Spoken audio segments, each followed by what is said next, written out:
Hello everyone, good morning. আমার YouTube চ্যানেলে আপনাদের সবাইকে স্বাগত। আমার এটা সেকেন্ড ভিডিও। ভাবলাম আমিও তো চেষ্টা করে দেখতে পারি। সবাই তো একবারে কেউ মাধ্যমিক দেয় না, সবাই থেকেই শেখে, ওয়ান থেকেই পড়ে। তাহলে আমি কেন পারবো না? যাই হোক, মাথা আঁচড়াচ্ছিলাম, দেখলাম মাছ এসেছে। আর মাছটা আমাদের এখানেই বিক্রি করতে আসে, আমাদেরকে বাজারে যেতে হয় না। আর বাজারটাও আমাদের অনেক দূরে, সেই জন্য আমরা বাজার যাই না। এই বিক্রি করতে আসে, এখান থেকেই নিয়ে নেই। সেই জন্য দৌড়ে চলে এলাম মাছ কিনতে। ঠিক বাজারের মতোই উনি আমাদের যতটা দরকার ঠিক ততটাই কেটে দেন। এর মধ্যেই রাস্তা দিয়ে বাইক চলে এলো, তবে সেরম চলাচল নেই রাস্তায়, সেই জন্যই উনি রাস্তায় বসেছিলেন। পাড়ার মধ্যে একটা বাইক আসলো আর কি, হয়তো বাজার যাচ্ছে। আজকে সেই রকম ভালো মাছ ছিল না, দুটো ছিল বরফের মাছ, আর যেটা দেখলে টাটকা মাছ ওটা বিক্রি হয়ে গেছে, বললো কেউ নিয়ে নিয়েছে, সেই জন্য আমি আর নিলাম না। আর বিড়ালগুলো দেখো, ওদেরও কত খিদের জ্বালায় ওরা এইভাবে বসে আছে, আমাদের পড়ছে, আমরা কখন ওদেরকে দেব। যখনই মাছ বিক্রি করতে আসে, বিড়ালগুলো ঠিক মাছের গোড়ায় এইভাবেই বসে থাকে। ওরা পশু বলে কিছু বলতে পারে না, আমরা তো বলে ফেলি খিদে পেলে। যাই হোক, শেষমেশ আমি আর মাছ নিলাম না, মাছটা ঠিক ভালো নয়, আর বরফের মাছ আমি খাই না, কাটা পোনা ছিল, সেই জন্য ডিম নিয়ে নিলাম একটু। আর ডিমটাও ছিল বরফের মাছের।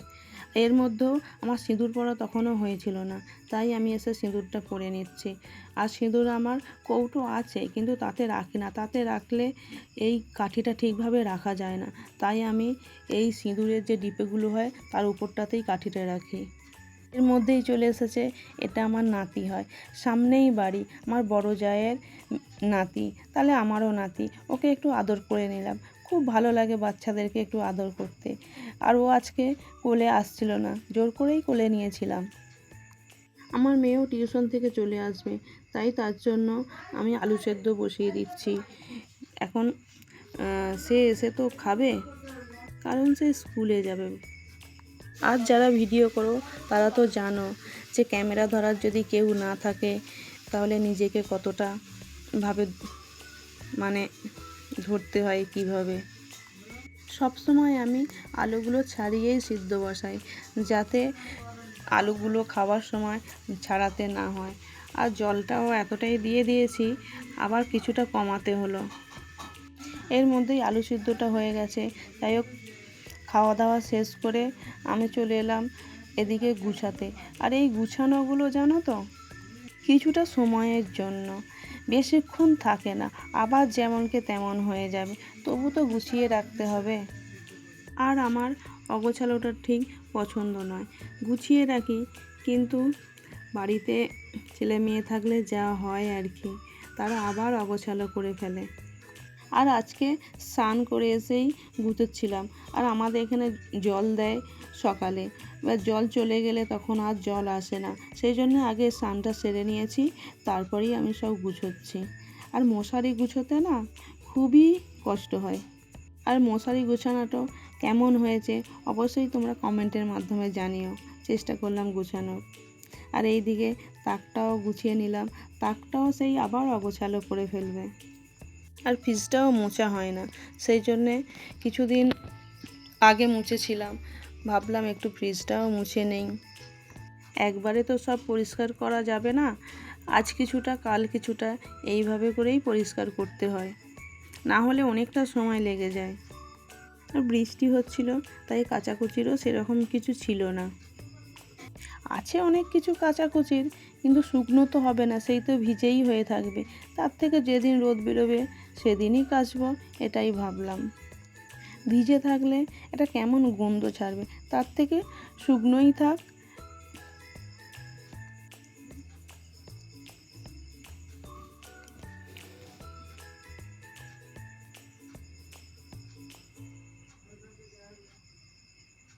আর জানো তো, বাড়ির মধ্যে কেউ না থাকলে নিজেকেই সব কাজ করতে হয়, শরীর অসুস্থ থাকলেও নিজেকেই সব কাজ করতে হয়।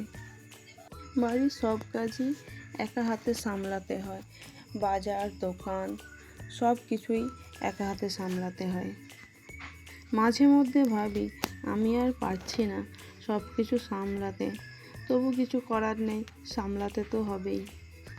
রোজ রোজ বেরোতে কার ভালো লাগে বলো? তোমরা যারা একা হাতে সামলাও তারা অবশ্যই জানো যে কতটা কষ্ট হয় সব কিছু সামলাতে। এক সময় আমি ভোর 4টের সময় উঠতাম, কিন্তু এখন আমার 7টা বাজে ঘুম থেকে উঠতে। এটা কোনো লজ্জার কথা নয়, আমি যেরকম টাইমে উঠি আমি সেটাই বললাম। কেন জানো তো? কারণ আমার শরীর অসুস্থ, সেই জন্যই উঠতে একটু দেরি হয়। কিন্তু সবাই এটা বোঝে না, তবু আমি কাউকে কিছু বলি না। তারা যেটা ভাববে, কিছু করার নেই। তারা সবই জানে, তবু তারা না জানার ভান করে। শরীর অসুস্থ নিয়েই আমাকে সব কাজ করতে হয়, সব একা হাতে সামলাতে হয়। যাই হোক, তোমাদের সঙ্গে গল্প করতে করতে আমারও এই দিকের বিছানাটা পরিষ্কার হয়ে গেছে। আর বিছানা যদি একটু টান না হয় বেশ ভালো লাগে না। হয়তো তোমরা ভাবছো ঘরটা অন্ধকার, দেখো এই দুটোই জানালা আছে, দেখা যাচ্ছে। ওই একটা জানালা দিয়েই যতটুকু আলো আসে, আবার জানালার মধ্যে একটা পাল্লা খোলা থাকে, একটা বন্ধ থাকে। খাটের জন্য একটা বন্ধ করে রাখতে হয়, খাটটার জন্য খোলা যায় না। তাহলে আর কতটা আলো ঢুকবে বলো তোমরা? যাই হোক, বিছানাটা টান করেছি, কিন্তু এটা কিছুক্ষণ সময়ের জন্য। আমার মেয়ে যখন স্কুল থেকে আসবে তারপর আবারও বিছানা অগোছালো করে ফেলবে। আর বিছানার চাদরটা কিন্তু কাচা হয়নি, বৃষ্টি হচ্ছিল তার জন্য কাচতে পারিনি, ভিজে থাকবে। যাই হোক, বিছানাটা টান করেছি, এবার আমার রান্না করার পালা। এবার যাব রান্নার কাজে, রান্না করার জন্য। আর রান্নার ভিডিওটা আমি কিন্তু করতে পারিনি, একা হাতে তো ভিডিওটা করা অসম্ভব। আর কিছু সেরকম রান্নাও করিনি। এই পেঁয়াজ ভাজছি, গাছের সজনে শাক ছিল সেটাই ভেঙে এনেছি। আর সজনে শাক তোমরা কীভাবে খাও অবশ্যই বলবে। আমরা আগে এমনিই খেতাম, এখনও খাই। আর আজকে ভাবলাম একটু পেঁয়াজ দিয়ে করি, দেখি কেমন লাগে, সেই জন্য আজকে পেঁয়াজ দিয়ে করছি। তোমরা কিন্তু যদি পেঁয়াজ দিয়ে না খাও খারাপ ভেবো না। কোথাও যদি কিছু ভালো লেগে থাকে অবশ্যই কমেন্ট করো।